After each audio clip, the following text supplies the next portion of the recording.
ಮೂರನೇ ಹಂತದ ಯೋಜನೆಗೆ ಶಂಕುಸ್ಥಾಪನೆ ಕೂಡ ಇದೆ. ಮೆಟ್ರೋ ಮೂರನೇ ಹಂತಕ್ಕೆ ಶಂಕುಸ್ಥಾಪನೆ ಜೆಪಿ ನಗರದಿಂದ ಕೆಂಪಾಪುರದವರೆಗೆ, ವೆರಿ ಇಂಪಾರ್ಟೆಂಟ್. ಹೊಸಹಳ್ಳಿಯಿಂದ ಕಡಬಗೆರೆವರೆಗೆ 44 ಕಿಲೋಮೀಟರ್ ವ್ಯಾಪ್ತಿ, 15,611 ಕೋಟಿ ರೂಪಾಯಿ ವೆಚ್ಚ. ಎಲೆಕ್ಟ್ರಾನಿಕ್ ಸಿಟಿನಲ್ಲಿ ಪ್ರಧಾನಿ ನರೇಂದ್ರ ಮೋದಿ ಅಡಿಗಲ್ಲನ್ನು ಹಾಕ್ತಾರೆ. IIT ಆಡಿಟೋರಿಯಂನಲ್ಲಿ ಈ ಕಾರ್ಯಕ್ರಮ ನಡೆಯುತ್ತೆ. ಇಲ್ಲಿ ಶಂಕುಸ್ಥಾಪನೆ. ಈ ಮುಖಾಂತರ ಮೂರನೇ ಹಂತ ಚಾಪ್ಟರ್ 3 ಶುರುವಾಗುತ್ತೆ. ಈ ಮುಖಾಂತರ ಮೆಟ್ರೋ ಮೂರನೇ ಹಂತಕ್ಕೆ ಶಂಕುಸ್ಥಾಪನೆ. ಜೆಪಿ ನಗರದಿಂದ ಕೆಂಪಾಪುರದವರೆಗೆ ನೋಡಿ ಮಳೆ ಸುರಿತಾ ಇದೆ, ಆದರೆ ಜನರ ಉತ್ಸಾಹ ಇದೆಯಲ್ಲ ಅದು ಕಡಿಮೆ ಆಗಲ್ಲ. ಅದೇ ಮೋದಿ, ಅದೇ ಅವರ ಪ್ರಭಾವ. ಮಳೆ ಧೋ ಅಂತ ಸುರಿತಾ ಇದೆ, ಆದರೆ ಜನ ಅಲುಗಾಡ್ತಾ ಇಲ್ಲ. ಮೋದಿಯವರು ನೋಡಬೇಕು, ಕಣ್ಣು ತುಂಬ್ಕೋಬೇಕು. ಈ ಹಿಂದೆಲ್ಲ ನೋಡಿದ್ವಿ, ಈ ವಯಸ್ಸಾದಂಥ ಒಬ್ಬ ಅಜ್ಜಿ ಅವರು ಕೈ ಎತ್ತಿ ಮೋದಿಗೆ ಆಶೀರ್ವಾದ ಮಾಡ್ತಿರುವಂಥ ರೀತಿ, ಅದನ್ನು ಒಬ್ಬರು ಕ್ಲಿಕ್ಸಿದ್ರು. ಡಾಕ್ಟರ್ ಮಹೇಶ್ವರಪ್ಪ ಅಂತ. ಅವರ ಆ ಲೇಡಿಯ ಮೇಲಿನ ಸಾಲಲ್ಲಿ ಅವರಿದ್ದರು. IIT ಆಡಿಟೋರಿಯಂಗೆ ಮೋದಿ ಆಗಮಿಸಿದರೆ ಕೆಲವೇ ಕ್ಷಣಗಳಲ್ಲಿ ಮೂರನೇ ಹಂತದ ಯೋಜನೆಗೆ ಶಂಕುಸ್ಥಾಪನೆ ಮೋದಿಯವರಿಂದ. ಎಸ್, IIT ಆಡಿಟೋರಿಯಂ ಎಲ್ಲ ಸಿದ್ಧತೆಗಳಾಗಿವೆ. ಅದರ ನೇರ ದೃಶ್ಯಾವಳಿಗಳನ್ನು ನಾವು ನಿಮಗೆ ತೋರಿಸ್ತಾ ಇದ್ದೀವಿ. ಯಾವ ರೀತಿ IIT ಆಡಿಟೋರಿಯಂಗೆ ಮೋದಿ ಬರ್ತಾ ಇದ್ದಾರೆ. ಈ ಕೆಳಗಳಲ್ಲಿ ಸೇರಿರುವಂಥ ಜನಸ್ತೋಮ, ಇಕ್ಕೆಲಗಳಲ್ಲಿ ಸೇರಿರುವಂಥ ಜನಸ್ತೋಮ.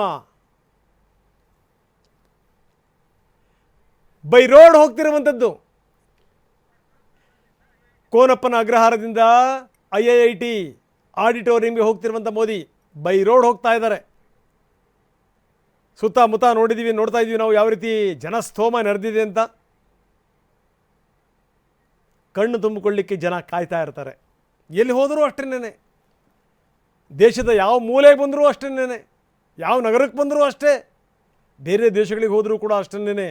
ಅವರು ಅಮೆರಿಕಕ್ಕೆ ಹೋಗಲಿ, ದಕ್ಷಿಣ ಆಫ್ರಿಕಾಕ್ಕೆ ಹೋಗಲಿ, ಜಪಾನಿಗೆ ಹೋಗಲಿ, ಎಲ್ಲಿಗೆ ಹೋದರೂ ಕೂಡ ಅಷ್ಟೊಂದು ದೊಡ್ಡ ಮಟ್ಟದಲ್ಲಿ ಜನಸ್ತೋಮ ನೆರೆದಿರುತ್ತೆ. ಯಾಕಂದರೆ ಮೋದಿಯವರ ಪ್ರಭಾವ ಅಂಥದ್ದು, ಅವರ ಚಾರ್ಮ್ ಅಂಥದ್ದು. ಎಂದಾದರೂ ಅವರು ಈ ಸುಸ್ತು ಪಸ್ತು ಅಂತ ಇರೋದನ್ನು ನೋಡಿದ್ದೀವಿ ನಾವು. ಆಕಳಿಸ್ಕೊಂತ ಕೂತ್ಕೊಂಡೆ, ನಿದ್ದೆ ಹೊಡ್ಕೊಂತ ಕೂತ್ಕೊಂಡೆ ನೋಡಿದ್ದೀವ. ಸುಸ್ತಾಗಿ ಬಸವಳೆದು ನಾವೇನೇ ಹೇಳ್ಬೋದು, ಅವ್ರಿಗೇನ್ರಿ ಕಡಿಮೆ, ನಮ್ಮಲ್ಲಿ ಜನ ಮಾತಾಡ್ತಾರೆ, ಅವ್ರಿಗೇನ್ರಿ ಕಡಿಮೆ, ಆರಾಮಾಗಿ ಹೆಂಗೆ ಗೊತ್ತಾ, ಅವ್ರದ್ದೇ ಆದಂಥ ಫ್ಲೈಟಲ್ಲಿ ಬರ್ತಾರಪ್ಪ. ಏನು ಫ್ಲೈಟಲ್ಲಿ 24 ಗಂಟೆ ಮಲ್ಕೊಂಡೇ ಬರೋಕ್ಕೆ ಸಾಧ್ಯನಾ? ಬೇರೆ ಕೆಲಸ ಕಾರ್ಯಗಳಿರಲ್ವಾ? ಅವ್ರಿಗೆ ಮಲಗದೇ ಕೆಲಸನ? ಹಾಗಾದರೆ ಅಲ್ಲ. ಒಳಗಡೆ ಉತ್ಸಾಹ ಇತ್ತು ಅಂತಂದ್ರೆ ಅದು ಮುಖದಲ್ಲಿ ಪ್ರತಿಫಲಿಸುತ್ತೆ. ನಿಮ್ಮಲ್ಲಿರುವಂಥ ಉತ್ಸಾಹ ನಿಮ್ಮ ಮುಖದಲ್ಲಿ ರಿಫ್ಲೆಕ್ಟ್ ಆಗುತ್ತೆ. ಅಷ್ಟೇ. ಇಂಗ್ಲೀಷಲ್ಲಿ ಒಂದು ಅದ್ಭುತವಾದಂಥ ಮಾತಿದೆ, pretend enthusiasm. When you pretend enthusiasm your life is full of enthusiasm ಅಂತ. ಉತ್ಸಾಹ ಅನ್ನುವಂಥದ್ದು ಬರಬೇಕು ಫಸ್ಟ್ ನಮ್ಮಲ್ಲಿ ಉತ್ಸಾಹ ಬಂದರೆ ಆ ಉತ್ಸಾಹ ನಮ್ಮ ಮುಖದಲ್ಲಿ ಪ್ರತಿಫಲಿಸುತ್ತೆ, ರಿಫ್ಲೆಕ್ಟ್ ಆಗುತ್ತೆ ನಮ್ಮ ಮುಖದಲ್ಲಿ. ನಮ್ಮ ನಡಿಗೆ, ನಮ್ಮ ಓಡಾಟ, ನಮ್ಮ ಹಾವ ಭಾವ ಭಂಗಿ ಎಲ್ಲದರಲ್ಲೂ ಕೂಡ ಅದು ರಿಫ್ಲೆಕ್ಟ್ ಆಗುತ್ತೆ. ಉತ್ಸಾಹ ಒಳಗಡೆ ಇರಬೇಕು. ನೋಡಿ, ಈ ಜಗತ್ತಲ್ಲಿ ಒಂದು ಸಂಗತಿ ನಾನು ಹೇಳ್ತೀನಿ, ಹಾರ್ಡ್ ವರ್ಕಿಗೆ ಪರ್ಯಾಯ ಅನ್ನುವಂಥದ್ದಿಲ್ಲ. There is no alternative for hard work. Hard work ಮಾಡೋದನ್ನು ಮಾತ್ರ ಎತ್ತರಕ್ಕೆ ಹೋಗ್ಲಿಕ್ಕೆ ಸಾಧ್ಯ. ಇಲ್ಲಾಂದ್ರೆ ನಿಂತಲ್ಲಿ ನಿಲ್ಲಬೇಕಾಗತ್ತೆ, ಅಥವಾ ಇನ್ನೂ ಹಿಂದಕ್ಕೆ ಬರಬೇಕಾಗತ್ತೆ, ಬಂದವರಿಗೆ ದಾರಿ ಕೊಟ್ಟು ಸರ್ಕಬೇಕಾಗತ್ತೆ ಪಕ್ಕಕ್ಕೆ. ಅಷ್ಟೇ. ಮೋದಿ ಅದಕ್ಕೊಂದು ಬೆಸ್ಟ್ ಎಕ್ಸಾಂಪಲ್. ನೋಡಿ, ಜನಸಾಮಾನ್ಯರ ಜೊತೆಗೆ ಸಾಮಾನ್ಯದ ರೀತಿಯಲ್ಲಿ ನಿಂತು ಹೋಗ್ತಿರುವಂಥ ಮೋದಿ, ಅವ್ರ ಉತ್ಸಾಹ ನೋಡಿ.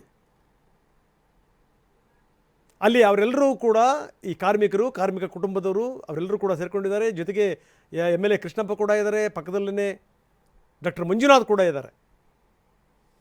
ಬಂದು ಸಾಮಾನ್ಯವಾಗಿ ಏನು ಅಂತಂದರೆ ಕಾರ್ಮಿಕ ವರ್ಗದವ್ರ ಜೊತೆ ಮಾತಾಡ್ತಾರೆ, ಅವ್ರನ್ನೂ ಒಟ್ಟೊಟ್ಟಿಗೆ ಕರ್ಕೊಂಡು ಹೋಗ್ತಾರೆ ಕೆಲವು ಸಂದರ್ಭಗಳಲ್ಲಿ. ಇದು ಮೋದಿಯವರ ವಿಶೇಷತೆ.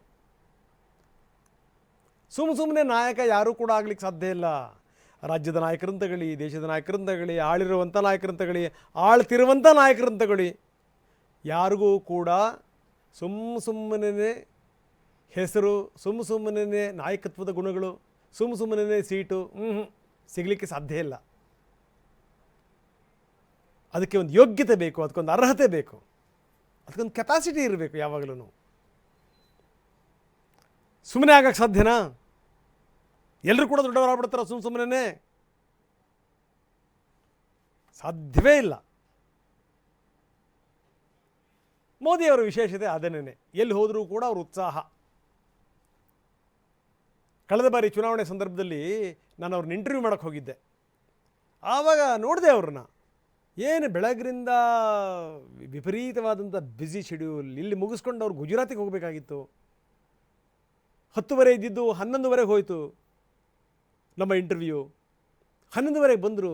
ಬಂದಂಥ ಸಂದರ್ಭದಲ್ಲಿ ಅವರು ನಮ್ಮ ಜೊತೆ ನಡ್ಕೊಂಡಂಥ ರೀತಿ, ಅವರ ಮಾತು, ಅವ್ರ ಕತೆ, ಅವ್ರ ವರ್ತನೆ, ಅವ್ರ ಉತ್ಸಾಹ, ಅಷ್ಟೊಂದು ಕಡೆಗೆ ದೇಶಾದ್ಯಂತ ಸುತ್ತಾಡಿ ಬಂದಿರುವಂಥ ಪ್ರಧಾನಿ, ದೇಶಾದ್ಯಂತ ಬಿಡುವಿಲ್ಲದೆ ಮುಖದಲ್ಲೊಂದು ಸ್ಟ್ರೆಸ್ನ ಗೆರೆ ಇರಲಿಲ್ಲ. ಮುಖದಲ್ಲಿ. ಅಷ್ಟರ ಮಟ್ಟಿಗೆ ಅದು ಉತ್ಸಾಹ. ಮೊದಲು ಉತ್ಸಾಹ ಬರಬೇಕು ನಮಗೆ ಅಂತಂದರೆ ನಮ್ಮ ಮನಸ್ಸಲ್ಲಿ ಇರಬೇಕದು. ಎಸ್, ನಾನಿವತ್ತು ಉತ್ಸಾಹದಿಂದ ಇದ್ದೀನಿ. ಅದಕ್ಕೆ ಕೆಲವೊಂದು ಈ ಟಿಪ್ಸ್ಗಳನ್ನು ಹೇಳ್ತಾರೆ ಕೆಲವರು. ರಾತ್ರಿ ಮಲಗುವಂಥ ಸಂದರ್ಭದಲ್ಲಿ ದೇವರಿಗೊಂದು ಧನ್ಯವಾದ ಹೇಳಿ, ಇವತ್ತೊಂದು ಅದ್ಭುತವಾದಂಥ ದಿನ ನಾವು ಮಲಗ್ತಾ ಇದ್ದೀವಿ, ನಾಳೆ ನಾವು ಕಣ್ಬಿಟ್ಟು ನೋಡಿ. ಯಾಕಂದರೆ ಮಲಗುದರೆ ಹೋಗ್ಬಿಡ್ಬೋದು ಹೇಳೋ ಕಾಲ ಕೆಲವೊಂದು ಸಂದರ್ಭಗಳಲ್ಲಿ. ಅಂಥದ್ರಲ್ಲಿ ನಾಳಿನ ದಿನ ನನ್ನ ದಿನ ಆಗಲಿ, ಅದ್ಭುತವಾದಂಥ ದಿನ ಆಗಲಿ. ಬೆಳಗ್ಗೆ ಎದ್ದಾಗಲೂ ಅಷ್ಟೇ, ನೀವು ನಿಮ್ಮ ಮಕ್ಕಳುಗಳಿಗೆ ರೂಢಿ ಮಾಡಬೇಕು. ನೀವು ಬೆಳಗ್ಗೆ ಎದ್ದ ತಕ್ಷಣ ದೇವರಿಗೊಂದು ಕೈ ಮುಗಿದು ಹೇಳಬೇಕು, ಇವತ್ತು ನನ್ನ ದಿನ, ಇವತ್ತು today is my day, happiest day ಅಂತ ಹೇಳಬೇಕು. ಹೇಳ್ತಾ ಹೇಳ್ತಾ ಹೇಳ್ತಾ ಹೇಳ್ತಾ ಅದು ಧಾರಣೆ ಆಗುತ್ತೆ, ನಮ್ಮಲ್ಲಿ ಬರುತ್ತೆ ನಮಗದು. ಮೋದಿ ನೋಡಿದಂಥ ಸಂದರ್ಭದಲ್ಲಿ ಅನಿಸುತ್ತೆ, ಎಲ್ಲಿ ನೋಡೋದ್ರಲ್ಲಿ ಜನಸ್ತೋಮ, ಜನೋತ್ಸಾಹ. ಕಾರಣ ಏನಪ್ಪ ಅಂತಂದರೆ ವ್ಯಕ್ತಿತ್ವ,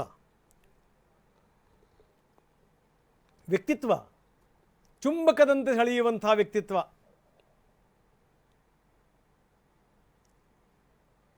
ಸುಮ್ಮನೆ ನೋಡಿ ಮಾತಾಡುವಂಥವ್ರು ಏನು ಅಂತಂತಂದರೆ ಬರೀ ಮಾತುಗಾರರು ಮಾತ್ರ ಆಗ್ತಾರೆ ಅಷ್ಟೇ. ಆದರೆ ಚಿಂತನೆ ಮಾಡುವಂಥ ವ್ಯಕ್ತಿ, ಯೋಜಿಸುವಂಥ ವ್ಯಕ್ತಿ, ಪ್ಲಾನ್ ಮಾಡುವಂಥ ವ್ಯಕ್ತಿ, ಅದನ್ನು ಬೆನ್ನಟ್ಟುವಂಥ ವ್ಯಕ್ತಿ, ಅವನು ಬರೀ ಸ್ಪೋಕ್ಸ್ ಪರ್ಸನ್ ಆಗಲ್ಲ, ಅವನು ಸ್ಟೇಟ್ಸ್ಮನ್ ಆಗ್ತಾನೆ. ಅವನು ಮೋದಿ ಅದಕ್ಕೊಂದು ಎಕ್ಸಾಂಪಲ್. ಮೋದಿ ಅದಕ್ಕೊಂದು ಬೆಸ್ಟ್ ಎಕ್ಸಾಂಪಲ್. ಎಲ್ಲಿಗಾದರೂ ಹೋಗಿ ಅದೇ ಉತ್ಸಾಹ. ಮೆಟ್ರೋದಲ್ಲಿ ಮೋದಿ ಪ್ರಯಾಣ ಮಾಡ್ತಿರುವಂಥದ್ದು, ಜೊತೆಗೆ ಎಲ್ಲ ಕಾರ್ಮಿಕರ ಮಕ್ಕಳುಗಳ ಜೊತೆಗೆ ಮೋದಿ ಮಾತಾಡ್ತಿರುವಂಥ ದೃಶ್ಯಾವಳಿಗಳು. ಮೆಟ್ರೋದಲ್ಲಿ ಮೋದಿ ಪ್ರಯಾಣ ಮಾಡಿ ಬಂದಾದಮೇಲಿಂದ ಈ ಕೆಲಗಳಲ್ಲಿ ನೆರೆದಿರುವಂಥ ಜನಸ್ತೋಮ, ಅವ್ರನ್ನ ವಿಶ್ ಮಾಡಲಿಕ್ಕೆ ಕಾದು ನಿಂತಹ ಜನಸ್ತೋಮ. ಎಲ್ಲರ ಜೊತೆಗೆ ಮಾತಾಡ್ತಾನೆ ಮೋದಿ IIT ಆಡಿಟೋರಿಯಂಗೆ ಬಂದಿದ್ದಾರೆ. ಇಲ್ಲಿ ಮತ್ತಷ್ಟು ಯೋಜನೆಗಳಿಗೆ ಶಂಕುಸ್ಥಾಪನೆ, ಬಹಳ ವರ್ಷಗಳಿಂದ ಬಾಕಿ ಉಳಿದಿರುವಂಥ ಯೋಜನೆಗಳಿವು. ಯಾಕಂದರೆ ಈ ಬೆಂಗಳೂರು ನಾರ್ತನ್ನು ಸಂಪರ್ಕ ಮಾಡುವಂಥದ್ದು ಇದೆಯಲ್ಲ, ಅದು ದೊಡ್ಡ ಸಾಹಸ. ಅದು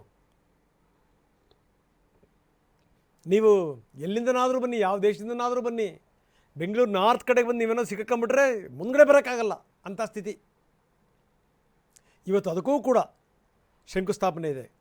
ಅಪ್ ಟು ಕೆಂಪಾಪುರದವರೆಗೆ ಏನು ಬರುತ್ತಲ್ಲ ಅದು, ಅಲ್ಲಿಂದ ಈಗಾಗಲೇ ಕಾಮಗಾರಿ ಒಂದು ಹಂತದಿಂದ ಶುರುವಾಗಿದೆ ಅಂದ್ಕೊಳ್ಳಿ, ಪ್ರಶ್ನೆ ಬೇರೆ. ಮೆಟ್ರೋ 3ನೇ ಹಂತದ ಯೋಜನೆಗೆ ಅಡಿಗಲ್ಲನ್ನು ಇಡ್ತಾರೆ. 44.65 ಕಿಲೋಮೀಟರ್, 15,611 ಕೋಟಿ ರೂಪಾಯಿ ವೆಚ್ಚ.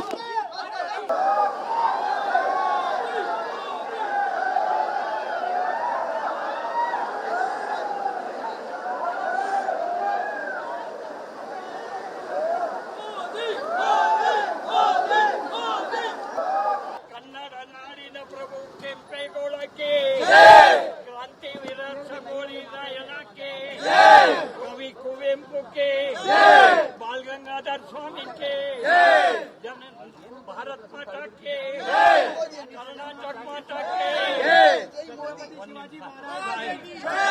प्राइम मिनिस्टर नरेंद्र मोदी के ಪ್ರತಿವನ್ನ ಅಭಿಮಾನಿಗಳಿಗೆ ಜಾತಿ ಜಾತಿ ಭೇದಿಲ್ಲ ಒಗಟುವಾಗಿ ಚೆನ್ನಾಗಿ ಧರ್ಮವಾಗಿ ರಾಘವೇಂದ್ರ ಸ್ವಾಮಿಗೆ ಪೂಜಾ ಮಾಡಿ ಪೂಜ್ಯಾಯ ರಾಘವೇಂದ್ರಾಯ ಸತ್ಯ ಧರ್ಮ ರಥಾಯ ಚ ಭಜತಾಂ ಕಲ್ಪವೃಕ್ಷಾಯ ನಮ್ತಾಂ ಕಾಮಧೇನುವೆ ಆರಾಧ್ಯ ದೇವ ಮೂಲ ರಾಮ್ಲು